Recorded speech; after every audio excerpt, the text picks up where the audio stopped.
हजुर यहाँहरू सबैले कोदो टिप्दै हुनुहुन्छ?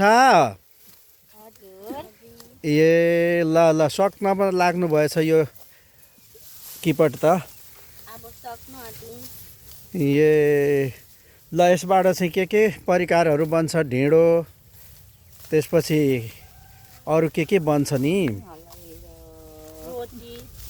ए रोटी पनि बन्छ। ल एकदम अडिलो हुन्छ, कार्बोहाइड्रेट चाहिँ बढी पाइन्छ यसमा, होइन त?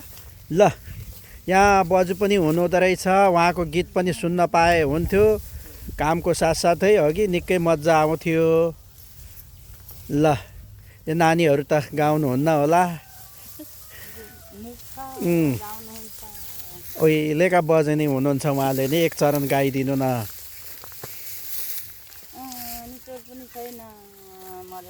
हजुर हजुर, जस्तो हुन्छ दुःख सुख जति आउँछ, होइन? हजुर हजुर, थोरै अब सक्न लाग्नु भएछ यो मेलो। ल धेरै राम्रो छ। हामी चाहिँ अहिले उदयपुर जिल्लाको चौडण्डीगढी नगरपालिका वडा नम्बर 3 को भोर्लेनी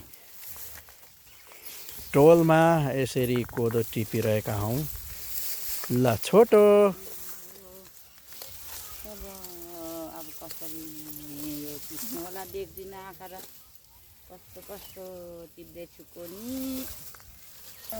ल तपाईँहरू जानुहोस्, बजुको चाहिँ छोटो गीत म सुन्छु।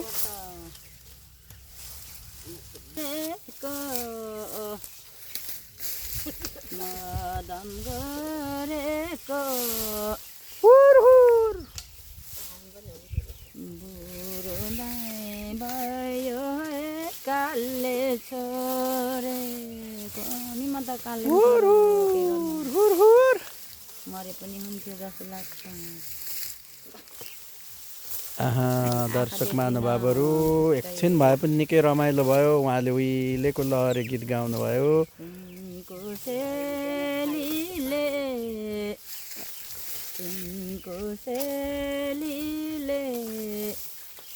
के जन्म पायौँ छोरी चेलीले। हजुर क्या मिठो मनै रुवाउने गीत गाउनुभयो बजुले।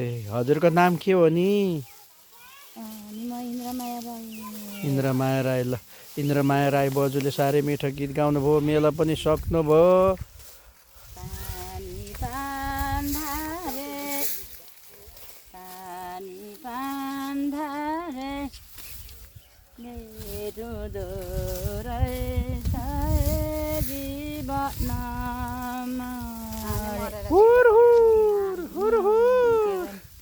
आँखा देख्दिन।